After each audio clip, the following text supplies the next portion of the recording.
ગણેશાય નમઃ પાર્વતીપતે હર હર મહાદેવ સચ્ચિદાનંદરૂપાય વિશ્વોત્પત્યાદિહેતવે તાપત્ર વિનાશાય શ્રી કૃષ્ણાય વયં નમઃ. જે જગતની ઉત્પત્તિ, સ્થિતિ અને વિનાશનો હેતુ છે તથા જે ત્રણેય પ્રકારોના તાપોનો નાશ કરવાવાળા છે એવા શ્રી સચ્ચિદાનંદ સ્વરૂપ ભગવાન શ્રી કૃષ્ણને હું વારંવાર વંદન કરું છું. હવે ચાલુ થાય છે સ્કંદ બીજો. શ્રી કૃષ્ણ શરણોમાં, શ્રી કૃષ્ણ શરણોમાં, શ્રી કૃષ્ણ શરણોમાં. સત એ પરમાત્માનું નામ છે. સર્વમાં જે ઈશ્વરના દર્શન કરે એ સદ્ગુરુ. અધિકારી શિષ્યને સદ્ગુરુ અવશ્ય મળે છે. પ્રથમ સ્કંધમાં અધિકાર લીલા વર્ણવી.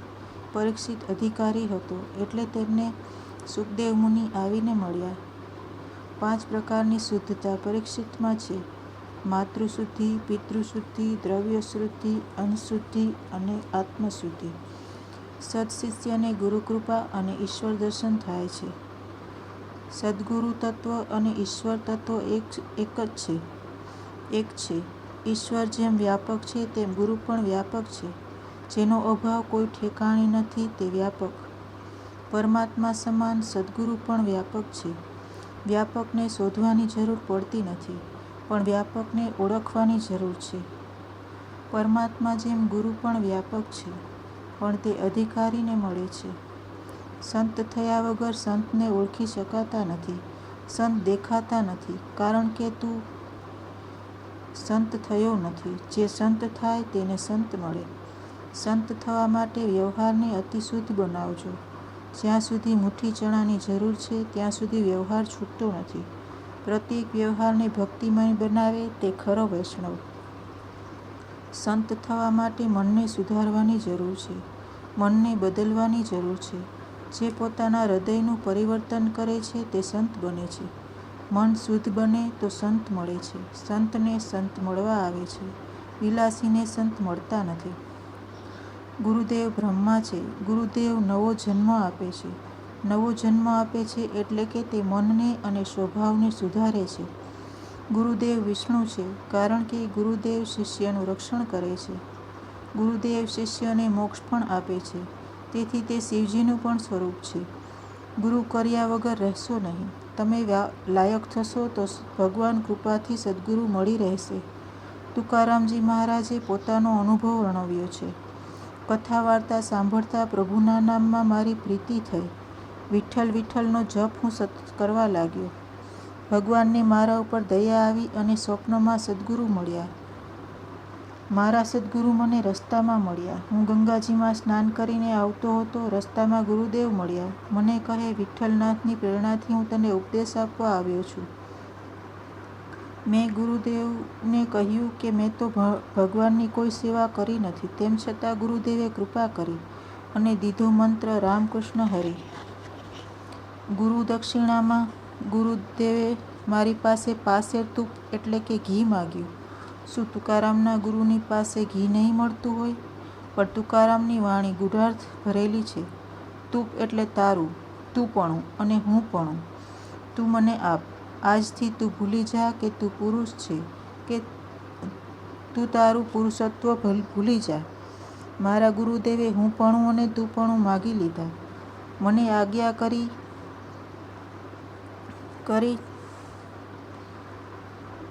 કરી તારું અભિમાન મને આપ. આજથી હુંપણું રાખીશ નહીં. તું પુરુષ નથી, તું સ્ત્રી નથી, તું કોઈનો પુત્ર નથી, કોઈની પુત્રી નથી. બધા દેહના ભાવ તું મને અર્પણ કર. તું શુદ્ધ છે, તું બ્રહ્મ છે, તું ઈશ્વરનો અંશ છે. જીવનો ઈશ્વર સાથે સંબંધ સિદ્ધ કરી આપ્યો. જેની પ્રત્યેક ક્રિયા જ્ઞાનમય હોય તે ઉત્તમ ગુરુ. જ્ઞાની ભક્તોની પ્રત્યેક ક્રિયા જ્ઞાન અને બોધરૂપ હોય છે. સંતોનું બધું અવલૌકિક હોય છે. સુખદેવજી એકલા બ્રહ્મજ્ઞાની ન હતા, પરંતુ તેમની દ્રષ્ટિ પણ બ્રહ્મદ્રષ્ટિ થઈ હતી.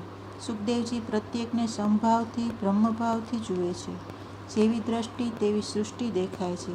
જેની દ્રષ્ટિ બ્રહ્મમય છે તેને પછી જગતનો ભાસ થતો નથી. સુખદેવજી ગુરુ નહીં પણ સદ્ગુરુ છે.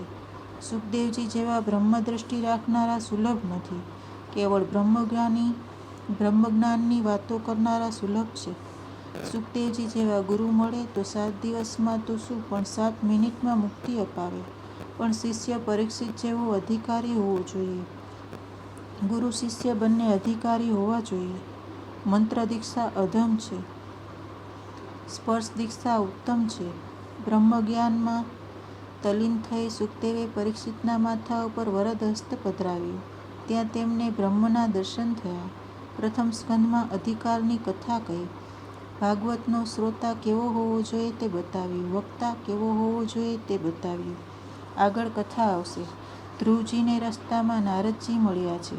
પ્રચેતાઓને શિવજી મળ્યા છે. અધિકારી શિષ્યને સદગુરુ આવીને મળે છે. પરીક્ષિતને માટે સુખદેવજી આવ્યા છે.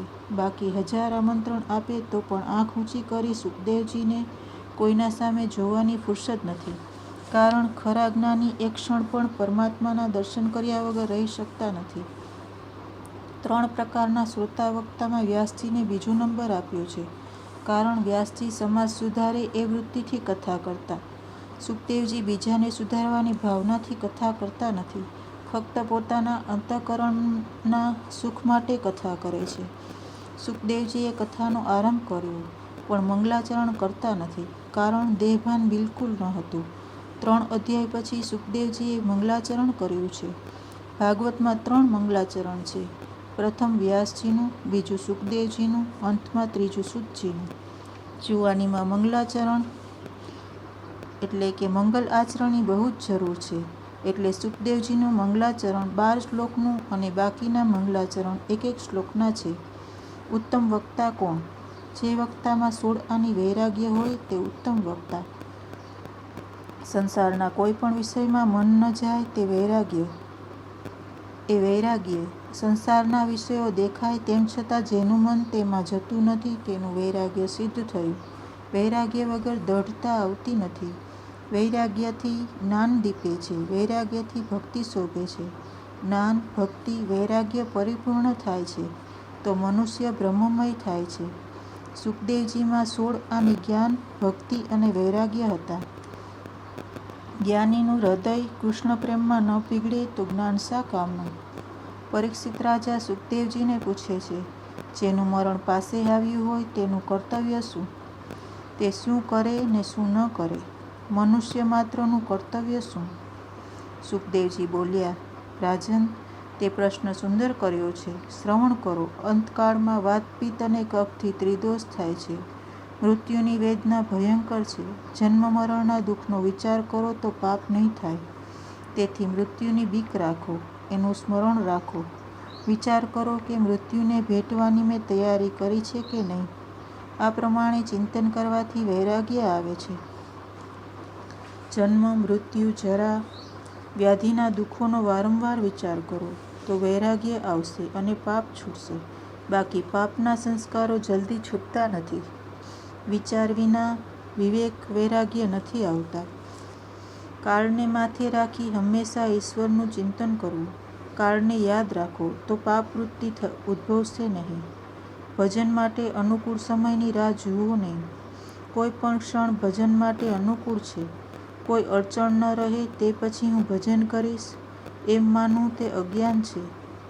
એક મનુષ્ય સમુદ્રમાં સ્નાન કરવા માટે સમુદ્ર કિનારે ગયો, પણ સ્નાન કરવાને બદલે તે ત્યાં બેસી જ રહ્યો. લોકોએ તેને પૂછ્યું, સ્નાન કરો ને, કેમ શાંત બેસી રહ્યા છો? સ્નાન ક્યારે કરશો? તે પુરુષે કહ્યું, સમુદ્રમાં આ ઉપરા-ઉપરી તરંગો આવે છે. સમુદ્રના આ તરંગો બંધ થાય એટલે સ્નાન કરું. સમુદ્રના મોજાં શું બંધ થવાના હતા? અને સ્નાન ક્યાંથી થવાનું હતું? તે પ્રમાણે સંસાર એ સમુદ્ર છે. તેમાં અડચણરૂપી તરંગો તો આવવાના જ. એટલે કોઈ કહે કે અનુકૂળતા આવશે ત્યારે ઈશ્વરનું ભજન કરીશ, તો એવી સર્વાંગી અનુકૂળતા આવતી જ નથી. જેમ પેલો પુરુષ સ્નાન કર્યા વગર રહી ગયો, તેમ એવા વિચારોનો મનુષ્ય ઈશ્વર ભજન કર્યા વગર રહી જાય છે. જીવનમાં ભલે અડચણો આવે, પણ લક્ષ્ય ભૂલશો નહીં કે મારે પરમાત્માને મળવું છે, પરમાત્મા સાથે એક થવું છે. લોભી જેમ પૈસાનું લક્ષ્ય રાખે તે મહાપુરુષો પરમેશ્વરનું લક્ષ્ય રાખે છે. ભગવાને પણ ગીતામાં કહ્યું છે, અંતકાલે ચ મામેવ સ્મરત સ્મુક્ત્વા કલેવરમ. અંતકાળે જે મારું સ્મરણ કરતો દેહનો ત્યાગ કરે છે તે મને પામે છે. અંતકાળ એટલે જીવનનો અંતકાળ નહીં, પરંતુ ક્ષણનો અંતકાળ. એટલે દરેક ક્ષણે ઈશ્વરનું ચિંતન, ધ્યાન, સ્મરણ કરવું જોઈએ. પ્રતિક્ષણને સુધારશો તો મરણ સુધરશે. પ્રતિક્ષણને સુધારવી એટલે પ્રતિક્ષણે તમારા ઠાકોરજીમાં દૃષ્ટિ રાખો. લોકો એમ માને છે કે આખી જિંદગી કામધંધો કરીશ, કાળા ધોળા કરીશ અને અંતકાળે ભગવાનનું નામ લઈશ અને તરી જઈશું. આ વિચાર ખોટો છે. એટલે તો સ્પષ્ટતા કરેલી છે કે સદા તદ્ભાવ ભાવિતઃ. હંમેશા જે ભાવનું ચિંતન કરશો તેનું જ અંતકાળે સ્મરણ થશે. એટલે તો ભગવાને આજ્ઞા કરી છે કે તસ્માત સદેષુ કાલેષુ મામ અનુસ્મર. માટે સઘળા સમયમાં નિરંતર મારું સ્મરણ કર. એ તો સર્વવિદિત છે કે જેનું સતત ચિંતન એનું જ મરણકાળે સ્મરણ રટણ થાય છે. જેનું ચિંતન સતત તેનું મરણકાળે સ્મરણ. સોનીનું દ્રષ્ટાંત છે કે એક સોની માંદગીમાં પથારીવશ હતો. મહિનાથી બજારમાં ગયેલો નહીં, તેથી વિચારો સોનાના ભાવના જ આવ્યા કરે.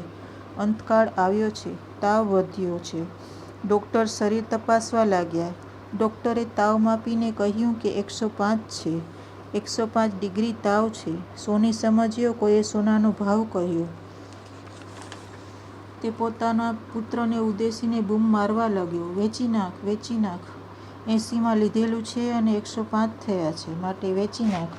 આમ બોલતા બોલતા સોનીએ દેહ છોડ્યો. સોનીએ આખી જિંદગી સોનાનો જ વિચાર કરેલો, એટલે અંતકાળે તેને સોનાનો જ વિચારો આવ્યા. પૈસા પૈસા કરનારને અંતકાળે પૈસાના જ વિચાર આવે છે. પૈસા કમાવા એ પાપ નથી, પરંતુ પૈસા મેળવવા, ભગવાનને ભૂલવા એ પાપ છે. સુખદેવજીએ કહ્યું, હે રાજા, મનુષ્યોનું આયુષ્ય આમને આમ પૂરું થઈ જાય છે. રાત્રિ નિંદ્રા અને વિલાસમાં પસાર થઈ જાય છે અને દિવસ ધન માટે ઉદ્યમ કરવામાં અને કુટુંબનું ભરણપોષણ કરવામાં પૂરો થઈ જાય છે. મનુષ્યનો ઘણો ખરો સમય નિંદ્રામાં અને અર્થોપાર્જન પાછળ જાય છે. મનુષ્યનો ઘણો સમય વાતો કરવામાં જાય છે. કેટલાકનો વાંચવામાં જાય છે. બહુ વાંચવું એ પણ સારું નથી. બહુ વાંચવાથી શબ્દજ્ઞાન વધે છે, પણ કદાચ તેની સાથે અભિમાન પણ વધે છે. રાજા, જે સમય ગયો છે તેને માટે હવે રડવું નહીં. તેનો વિચાર ન કરો. ભૂતકાળનો વિચાર કરવાથી કાંઈ લાભ નથી. તું તારા વર્તમાનને સુધાર. આ 7 દિવસનો સમય મળ્યો છે, તેનો સદુપયોગ કરો. મનુષ્ય ઇન્દ્રિય સુખમાં એવો ફસાયો છે કે તેને પોતાના લક્ષ્યનું ભાન રહેતું નથી. શરીર, પુત્ર, સ્ત્રી, પુરુષ આદિ અસત્ય છે, છતાં તેના મોહમાં એવો પાગલ બન્યો છે કે સમયનું ભાન નથી, લક્ષ્યનું ભાન નથી. તમારે ક્યાં જવું છે અને શું થવું છે તે આજથી નક્કી કરો. ઈચ્છા બુદ્ધિ વિના કર્મશુદ્ધિ થતી નથી. નિશ્ચય કરો, મારે ભગવાનને મળવું છે, મારે ભગવાનના ધામમાં જવું છે, મારે હવે ફરી જન્મ લેવો નથી. દુનિયામાં વિકાર વાસના વધ્યા છે, તેથી ત્યાગ અને સંયમ ઘટ્યા છે. કાળ ધક્કો મારે અને રડતા રડતા ઘર છોડીએ તેના કરતાં વિવેકથી ઘર છોડી દો તે સારું. શંકર સ્વામીએ કહ્યું છે, નિજ ગૃહાતા પૂર્ણેમ વિનિર્ગમ્યતામ. હે રાજન, માનવ જીવનમાં છેલ્લી પરીક્ષા મરણ છે. આ મનુષ્યનું મરણ પ્રતિક્ષણે થાય છે. પ્રતિક્ષણને સુધારે તો મરણ સુધરે. મરણ સુધર્યું તેનું જીવન સુધર્યું. પ્રભુનું સ્મરણ ક્ષણ ક્ષણને અંતકાળે ક્ષણસ્ય અંતકાલે કરવાનું, નહીં કે જીવનના અંતકાળે. ક્ષણ ક્ષણને સુધારે તેનું મરણ સુધરે. પ્રતિક્ષણ આ શરીર બદલાય છે, એટલે પ્રતિક્ષણે શરીરનો નાશ થાય છે. અંતકાળ એટલે દરેક પળને અંતે મનુષ્યનું મૃત્યુ થાય છે. તેથી પ્રતિક્ષણે પ્રભુનું સ્મરણ કરો. શંકરાચાર્યજીએ શાંકર ભાષ્યમાં આ પ્રમાણે અર્થ કરેલો છે. બાકી જેનું આખું જીવન નિંદ્રા, ધન માટે ઉદ્યમ તથા કુટુંબનું ભરણપોષણ કરવા પાછળ જાય, તેને અંતકાળે આ સઘળું જ યાદ આવે છે. આખું જીવન જેની પાછળ જાય તે જ અંતકાળે યાદ આવે છે. એક ડોસો માંદો પડ્યો, તેનું સમગ્ર જીવન દ્રવ્ય વગેરે પાછળ ગયેલું. અંતકાળ નજીક આવ્યો, છોકરાઓ બાપાને શ્રી કૃષ્ણ ગોવિંદ હરે મુરારે હે નાથ નારાયણ વાસુદેવ બોલવાનું કહે, પણ બાપાના મુખમાંથી ભગવાનનું નામ નીકળતું નથી. જિંદગીમાં ભગવાનનું નામ લીધું હોય તો ભગવાનનું નામ યાદ આવે ને. ડોસો મનથી દ્રવ્યનું ચિંતન કરે છે. ડોસાની નજર તેવામાં આંગણા ઉપર પડી. ત્યાં જોયું તો વાછરડો સાવરણી ખાતો હતો. ડોસાથી આ નજીવું નુકસાન પણ ન જોવાયું. ડોસો હૈયું બાળે છે કે મેં કેવી રીતે મેળવ્યું છે તે આ લોકો શું જાણે. ડોસાએ વિચાર્યું, ઘરના કોઈ લોકોને પૈસાની કે ચીજવસ્તુઓની દરકાર નથી. આ લોકો મારા ગયા બાદ ઘરને કેવી રીતે ચલાવશે. ડોસાથી વધારે બોલી શકાતું નહોતું. તૂટક તૂટક શબ્દે તે વાસા બોલવા લાગ્યો. એક છોકરાને લાગ્યું બાપા વાસુદેવ બોલવા જાય છે, પણ તેમનાથી બોલાતું નથી. બીજા છોકરાઓને સ્વાર્થને લીધે લાગ્યું બાપા કોઈ દિવસ ભગવાનનું નામ લે તેવા નથી. બાપા કંઈ વારસામાં આપવાની ઈચ્છાથી બોલે છે. વારસામાં આપવા ખાનગી મિલકત છુપાવી રાખી હશે. તે બાબતમાં તેઓ કંઈક કહેવા માગે છે. છોકરાઓએ ડૉક્ટરને બોલાવ્યા. બાપા થોડું બોલી શકે તેમ કરો.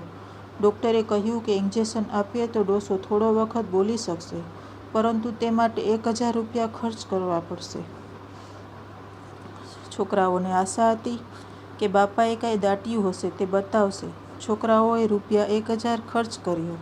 બાપા શું બોલે છે તે સાંભળવા બધા આતુર થયા. દવાની અસરથી બાપા બોલ્યા, અહીં મારા તરફ શું જુઓ છો? ત્યાં પેલો વાછરડો ક્યારનો સાવરણી ખાય છે. વાછરડો સાવરણી બોલતા બોલતા ડોસાએ દેહ છોડ્યો. આવી દશા તમારી ન થાય તે જોજો. આપણને હસવા માટે નથી કહેતા, સાવધાન થવા માટે કથા છે. એકલા લક્ષ્મીજી આવે તો રડાવીને જાય છે, પણ ઠાકોરજી સાથે આવે તો સુખી કરે છે. લોકો વિચારે છે કાળ આવવાનો છે, તેની શું ખબર પડે? પરંતુ કાળ સાવધાન કર્યા પછી આવે છે. કાળ તો દરેકને સાવધાન કરે છે, પણ લોકો માનતા નથી. કાળ આવતા પહેલાં કાગળ લખે છે, પણ કાળનો કાગળ કોઈને વાંચતા આવડતો નથી. ઉપરનું છાપરું ધોળું થવા લાગે ત્યારે માનજો કાળની નોટિસ આવી છે. દાંત પડવા લાગે એટલે સમજજો કાળની નોટિસ આવી છે. એમ માની સાવધાન થવું. દાંત પડી જાય છે તો લોકોએ ચોકઠું શોધી કાઢ્યું છે. દાંત પડવા લાગે ત્યારે માનજો હવે દૂધ ભાત ખાઈને પ્રભુ ભજન કરવાનો સમય આવ્યો છે. લોકો તો ચોકઠું બનાવડાવે છે. ચોકઠું હોય તો પાપડ ખાવાની મજા આવે છે. અરે ક્યાં સુધી ખાશો? ખાવાથી શાંતિ મળતી નથી. ખાવાથી વાસના વધે છે. મૃત્યુની નિશાની અનેક રીતે બતાવી છે. અરુંધતીનો તારો ન દેખાય તો સમજજો કે 1 વર્ષમાં મરીશ. સ્વપ્નમાં શરીર કાદવમાં ખૂંપતું દેખાય તો માનવું 9 માસમાં મૃત્યુ છે. સ્વપ્નમાં ગધેડા ઉપર કુંભારના હાથી ઉપર બેઠેલો દેખાય તો માનવું 6 માસમાં મારું મૃત્યુ છે. કાનમાં આંગળી નાખ્યા પછી અંતર્ધ્વનિ ન સંભળાય તો માનજો 8 દિવસમાં મરીશ. મૃત્યુના લક્ષણો જાણી ગભરાશો નહીં. સાવધાન થવા માટે આ લક્ષણો બતાવ્યા છે. સાવધાન થવા માટે કથા છે. ભાગવતની કથા સાંભળી પરીક્ષિત કૃતાર્થ થયા છે. મરણને સુધારવા ભાગવત શાસ્ત્ર છે. જીવનને જે સુધારે છે તેનું મરણ સુધરે છે. રાજા, મરણને સુધારવું હોય તો પ્રત્યેક ક્ષણને સુધારજે. રાજા, રોજ વિચાર કરવો, મનને વારંવાર સમજાવવું કે ઈશ્વર સિવાય મારું કોઈ નથી. આ શરીર પણ એક દિવસ છોડવું પડશે. તેથી તે પણ મારું નથી. શરીર મારું નથી તો મારું કોણ? કારણ સર્વ સંબંધો શરીરથી ઉત્પન્ન થયા છે. ભાવના કરો, મારું કોઈ નથી, હું કોઈનો નથી. આ રીતે મમતા દૂર કરો. સંગ્રહથી મમતા વધે છે, માટે અપરિગ્રહી રહો. તૃપ્તિ ભોગમાં નથી, ત્યાગમાં છે. સમતા સિદ્ધ કરવા સૌ સાથે મમતા રાખો. વ્યક્તિગત મમતા દૂર કરો. દરેક મનુષ્યે પ્રતિક્ષણે સર્વાત્મા સર્વશક્તિમાન ભગવાન શ્રી કૃષ્ણની લીલાઓનું શ્રવણ, કીર્તન અને સ્મરણ કરવું જોઈએ. ઇન્દ્રિયોને ભોગથી શાંતિ મળતી નથી, પણ પ્રભુ સ્મરણથી, પ્રભુ સેવાથી શાંતિ મળે છે. દેહ એ જ દુઃખનું કારણ છે. દુઃખ ભોગવવા જ દેહ મળ્યો છે ને? પાપ ન કર્યું હોય તો આ દેહ જન્મ જ શા માટે મળે? આ જન્મ જ ન મળ્યો હોત. રામદાસ સ્વામીએ રામદાસ સ્વામીએ દાસબોધમાં લખ્યું છે કે દેહ ધારણ કરવો એ જ પાપ છે. મનુષ્ય સર્વ પ્રકારે સુખી થઈ શકતો નથી. રાજા, માનવ શરીર ભોગ ભોગવવા માટે મળ્યું નથી. માનવ શરીર તો ભજન કરી ભગવાનને પ્રાપ્ત કરવા માટે મળ્યું છે. ઇન્દ્રિય સુખ સર્વ પ્રાણીઓને સરખું જ મળે છે. શરીર સંગથી સ્ત્રી પુરુષને જેવું સુખ મળે છે તેવું સુખ કૂતરાને કૂતરીને સંગથી મળે છે. માટે મનુષ્ય જીવનમાં પ્રભુ સ્મરણમાં લીન રહો. મનુષ્ય જન્મમાં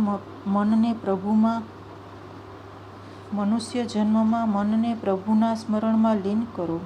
જીવનને એવું બનાવી લો કે મૃત્યુના સમયે ભગવાનની યાદ રહે. જીવ શિવ થવા પ્રયત્ન કરતો નથી, બાકી જીવ તો શિવ થવા માટે જ સર્જાયો છે. જીવ જ્યારે ઈશ્વરને કહે કે હું તમારો છું, તો એ સંબંધ અપૂર્ણ છે. પરંતુ ઈશ્વર જ્યારે જીવને કહે કે તું મારો છે, તો તે સંબંધ પરિપૂર્ણ બને છે. પાપને ટાળો, પુણ્ય કાર્યને તુરત કરો. ઈશ્વર આપણને પાપની પ્રવૃત્તિઓમાં જોડતા જ નથી, પરંતુ જન્મોજન્મના સંચિત સંસ્કારોથી પાપની પ્રેરણા થાય છે. એકાંતમાં ઈશ્વર ભજન કરો. એકાંત જલ્દી મનને એકાગ્ર બનાવે છે. એક ઈશ્વરમાં સર્વનો અંત કરવો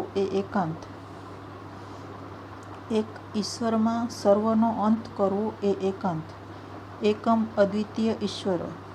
મનને એકાગ્ર કરવા એકાંતમાં રહેવાની જરૂર છે.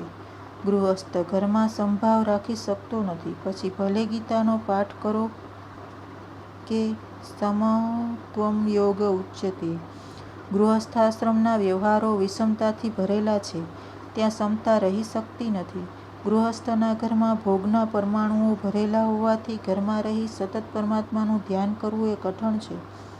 ભાગવતમાં સુખદેવજીએ સ્પષ્ટ કહેલું છે કે જેનું મરણ સમીપ આવ્યું હોય તે ઘર છોડી દે. ગૃહાત પ્રવજિતો ધીરઃ. ધૈર્યની સાથે ઘર છોડવું. પવિત્ર તીર્થના જળમાં સ્નાન કરવું અને પવિત્ર તથા એકાંત સ્થાનમાં આસન લગાવી બેસવું. મનથી પ્રણવનો જપ કરવો.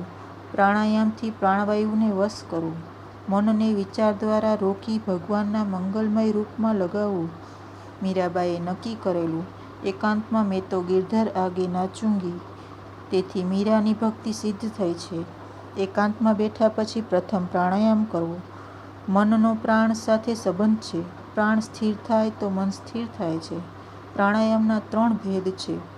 પ્રથમ પૂરક પ્રાણાયામ કરવાનો હોય છે. જમણા નસકોરા મારફત બહારની હવા અંદર ખેંચવી. આ બધી યોગની પ્રક્રિયા છે. મહાપ્રભુજીએ સુબોધિનીમાં કહ્યું છે કે યોગને પણ ભક્તિનો સહકાર હોવો જોઈએ.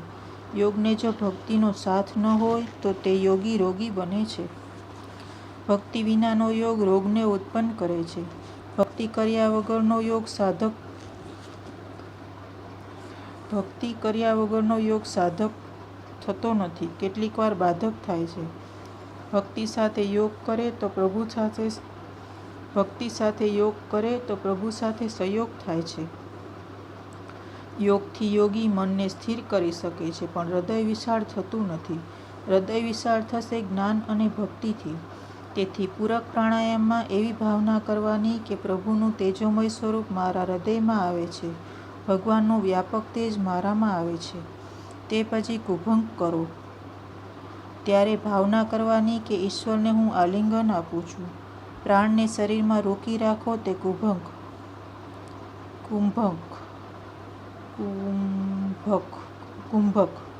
તે સમયે બ્રહ્મ સંબંધની ભાવના કરવી. મારા પ્રભુ સાથે મારું મિલન થયું છે. મારા પ્રભુએ મને આલિંગન આપ્યું છે. બ્રહ્મ સંબંધ સતત ટકે તો મુક્તિ મળે છે. બ્રહ્મ સંબંધ મનુષ્ય ટકાવી શકતો નથી. મનથી સંસારના વિષયોને મળવાથી બ્રહ્મ સંબંધનો ભંગ થાય છે. તે પછી રેચક પ્રાણાયામ કરવાનો હોય છે.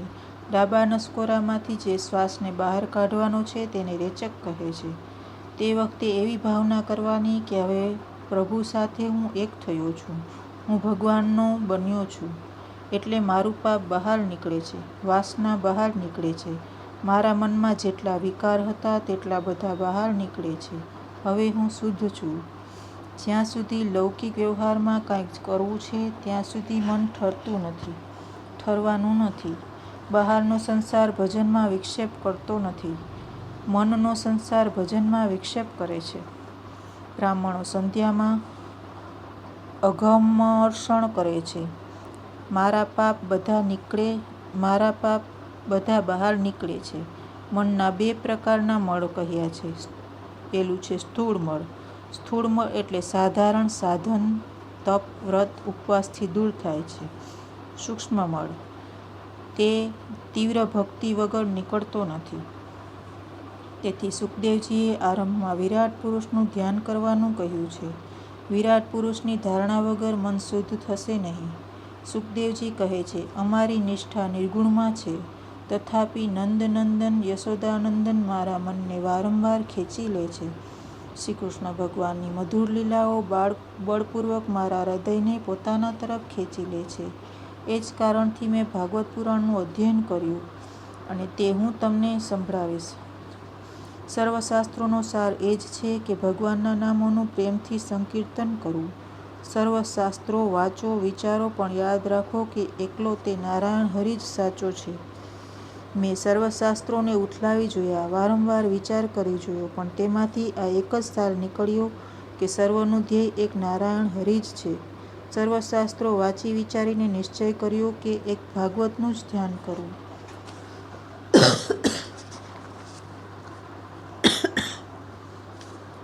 નિર્ગુણમાં નિષ્ઠા ન થાય ત્યાં સુધી મનના રાગદ્વેષ જશે નહીં.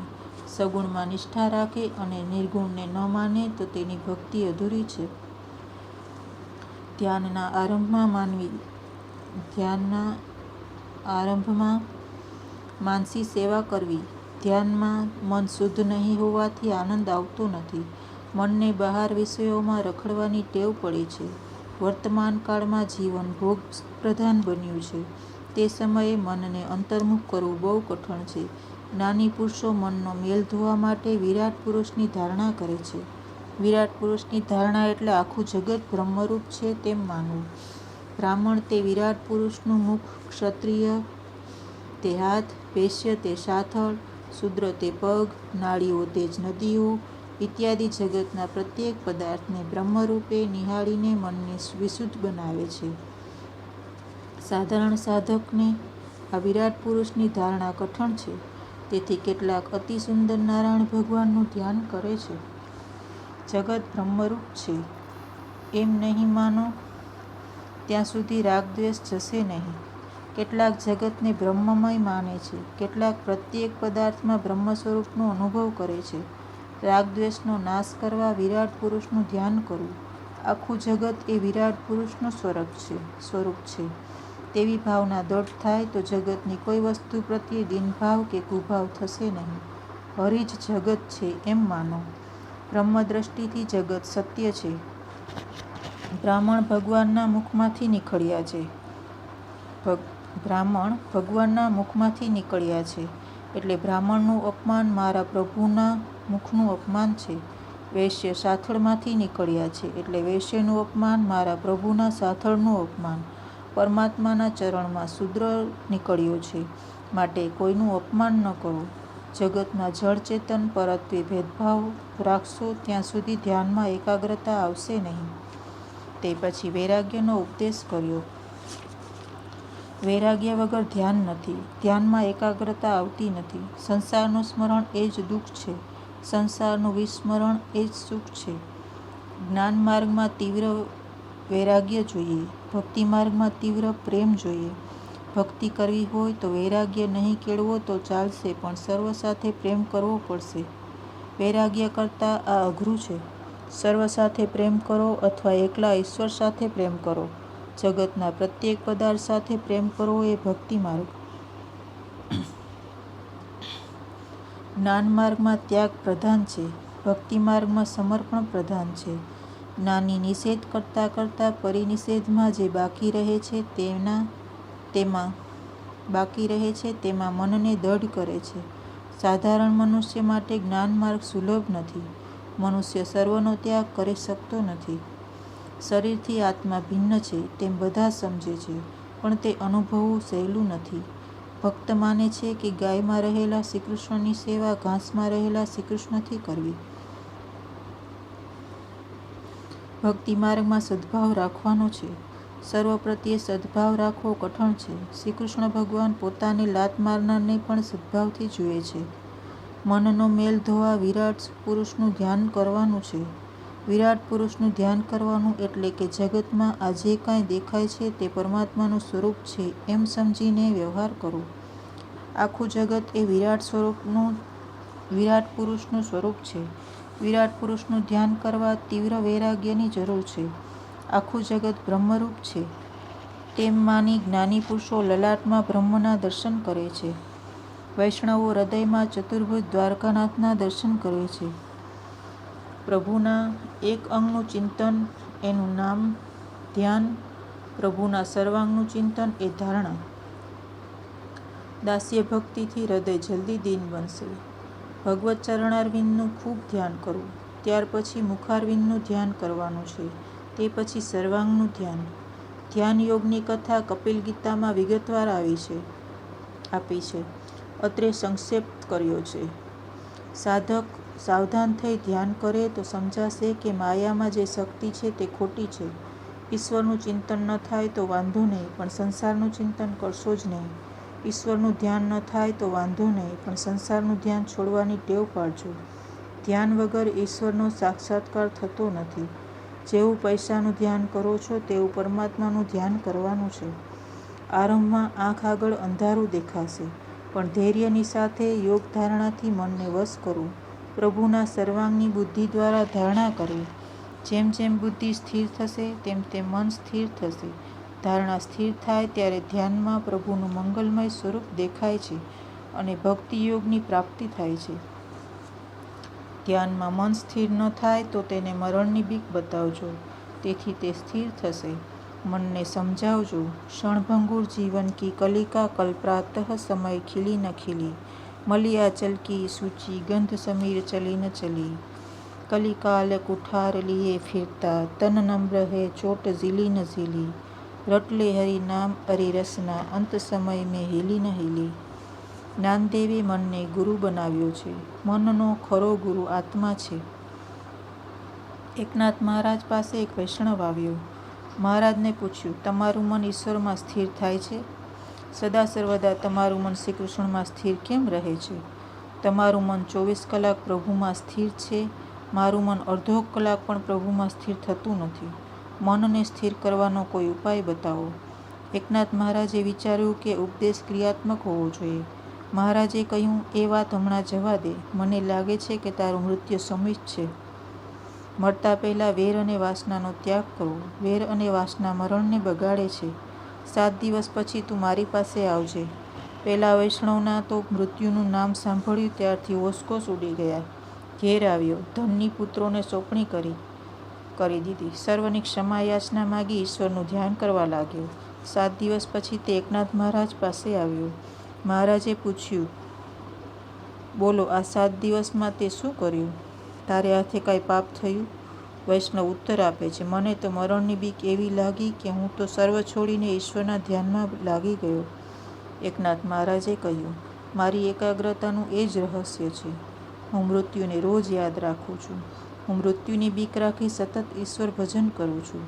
એટલે મારું મન સર્વ વિષયોમાંથી હટી જાય છે અને મારું મન સદા સર્વદા શ્રી કૃષ્ણમાં એકાગ્ર રહે છે. પરમાત્મામાં મન તન્મય ન થાય તો વાંધો નહીં, પણ જગત સાથે તન્મય ન થાય. પરમાત્માનું ધ્યાન કરતા જીવ ઈશ્વરમાં મળી જાય. ધ્યાન કરનારો ધ્યેયમાં મળી જાય. ધ્યાતા, ધ્યાન, ધ્યેય ત્રણે એક થાય છે. આ જ મુક્તિ છે. આ જ અદ્વૈત છે. દ્રષ્ટિ, દ્રષ્ટા, દર્શન એક થવા જોઈએ. સાધન, સાધક, સાધ્ય એક બનવા જોઈએ. ધ્યાતા, ધ્યાન અને ધ્યેય, દર્શન, દ્રષ્ટા, દ્રશ્ય એક થાય તો સમજવું કે ધ્યાનમાં અને દર્શનમાં એકતાનતા થઈ એટલે તે બીજું સર્વ ભૂલી જાય છે અને તેને ઈશ્વર સિવાય બીજું કંઈ દેખાતું નથી. લોકો ઈશ્વરને આપે છે ધન, પરંતુ પરમાત્મા સૌની પાસે માગે છે મન. વ્યવહાર કરો પણ લોકો ઈશ્વરને આપે છે ધન, પરંતુ પરમાત્મા સૌની પાસે માગે છે મન. વ્યવહાર કરો પણ કૃષ્ણમાં. ઈશ્વરમાં મન રાખી વ્યવહાર કરવો. પનિહારીઓ પાણીના બેડા ભરીને રસ્તેથી ઘરે આવતી હોય ત્યારે રસ્તામાં તેઓ એકબીજા સાથે વાતો કરે છે. વાતચીતમાં પણ તેઓનું ધ્યાન સતત માથા ઉપરના બેડા ઉપર જ હોય છે. આવી રીતે સંસારના વ્યવહારો ઈશ્વરનું સ્મરણ રાખીને કરો. જગતના પદાર્થોમાં આસક્તિ રાખવી નહીં. વિષયાનંદીને બ્રહ્માનંદનો આનંદ સમજાતો નથી. મૂકાસ્વાદવત બ્રહ્માનંદનું કોઈ વર્ણન કરી શકતું નથી. ઉપનિષદમાં દ્રષ્ટાંત આપ્યું છે. ખાંડની પૂતળી સાગરનું ઊંડાણ માપવા ગઈ. તે સાગરમાં વિલીન થઈ ગઈ. પાછી જ ન આવી. તે સાગર સાથે મળી ગઈ. ઈશ્વરમાં મળેલા મનને કોઈ જુદું કરી શકતું નથી. જેમ જેમ ધ્યાન કરે છે તેમ તેમ જીવનો લય પરમાત્મામાં થાય છે. તે પછી જીવપણું રહેતું નથી. ભાગવતમાં જ્ઞાન માર્ગ અને ભક્તિ માર્ગ બંને બતાવ્યા છે. જ્ઞાન માર્ગમાં જીવ ઈશ્વર સાથે એક થાય છે, ઈશ્વરમાં મળી જાય છે. ત્યારે વૈષ્ણવાચાર્યો થોડું દ્વૈત રાખીને અદ્વૈતમાં માને છે. ભક્તિનો આરંભ ભલે દ્વૈતથી થાય, પણ તેની સમાપ્તિ અદ્વૈતમાં થાય છે. ભક્ત અને ભગવાન જુદા રહી શકતા નથી. જે જીવ ભગવાનમાં મળી ગયો તેને પછી ભગવાન પોતાના સ્વરૂપથી અલગ કરી શકતા નથી. ઉપનિષદમાં ઈશ્વરનું વર્ણન કરતાં કહ્યું છે, રસો વૈશઃ. ઈશ્વર રસરૂપ છે. વૈષ્ણવાચાર્યો અભેદભાવમાં માને છે. જળમાં રહેલો માછલો પાણી પી શકતો નથી તે પ્રમાણે જે બ્રહ્મમાં રસમાં ડૂબી ગયો, જે બ્રહ્મરૂપ થયો, તે પછી પરમાત્માના રસાત્મક સ્વરૂપનો અનુભવ કરી શકતો નથી. જીવ બ્રહ્મરૂપ થાય એટલે દુઃખ નિવૃત્તિ તો થાય છે, પણ આનંદનો અનુભવ થતો નથી. બ્રહ્મ જે રસાત્મક છે, આનંદાત્મક છે, તેનો અનુભવ લેવા તેણે થોડું અલગ રહેવું પડશે, થોડું દ્વૈત રાખવું પડશે. તેથી ભક્ત કહે છે, હું મારા ભગવાનનો અંશ છું, હું મારા ભગવાનની ગોપી છું. મારે પરમાત્મા સાથે એક થવું નથી. મારે પરમાત્માની સેવા કરવી છે. મારે ગોલોકધામમાં જવું છે. ભક્ત જ્યારે લૌકિક દેહ છોડી આ પ્રાકૃત શરીર ધારણ કરી ગોલોકધામમાં પ્રવેશ કરે છે ત્યારે ભગવાનને આનંદ થાય છે. મારો અંશ મને મળવા આવ્યો. તેથી ભગવાન ઉત્સવ કરે છે. ભક્તિ કરતા તુકા ઝાલા પાંડુરંગ. પણ તુકારામ કહે છે, કીર્તન કરવામાં મને જે આનંદ આવે છે તે વિઠ્ઠલ થવામાં નથી. જીવ ઈશ્વરનો અનુભવ ક્યારે કરી શકે? ઈશ્વરથી તે જુદો રહે તો તે રસનો અનુભવ કરી શકે છે. વૈષ્ણવાચાર્યો જીવ ઈશ્વરથી થોડો અલગ રહે તેમ ઈચ્છે છે. ઈયળ ભમરીનું ચિંતન કરતાં કરતાં ભમરીરૂપ બની જાય છે. તે જ પ્રમાણે જીવ બ્રહ્મનું ચિંતન કરતાં કરતાં બ્રહ્મરૂપ બની જાય છે. આ થઈ કૈવલ્ય મુક્તિ. પણ વૈષ્ણવો આવી કૈવલ્ય મુક્તિ ઈચ્છતા નથી. તેઓ ઈશ્વરની પૂજા સેવા કરવા માટે અને તેનો રસાસ્વાદ માણવા માટે થોડું દ્વૈત રાખે છે. વ્યાપક બ્રહ્મમાં લીન થયેલો તેમાંથી કેમ છૂટો પડી શકે? પાણી જળ છે, તેથી માછલો છૂટો રહી શકે છે. પાણીમાં સર્વ રીતે ડૂબી ગયેલો પાણીનો સ્વાદ લઈ શકતો નથી. તેવી રીતે જીવ ઈશ્વરમાં ડૂબી ગયા પછી જીવ ઈશ્વરના સ્વરૂપનો રસાનુભવ કરી શકતો નથી. માટે વૈષ્ણવ મહાપુરુષો થોડું દ્વૈત રાખી ભગવાનની સેવા સ્મરણમાં કૃતાર્થતા અનુભવે છે. આ બંને સિદ્ધાંતો સત્ય છે. ખંડન મંડનની ભાગજળમાં પડશો નહીં. ગૌરાંગ પ્રભુ પણ આ ભેદાભેદ ભાવમાં માને છે, લીલામાં ભેદ માને છે, પરંતુ તત્વદ્રષ્ટિથી અભેદ છે. અભિન્ન હોવા છતાં સૂક્ષ્મ ભેદ છે. એકનાથ મહારાજે ભાવાર્થ રામાયણમાં આ સિદ્ધાંત સમજાવવા સિદ્ધાંત આપ્યું છે.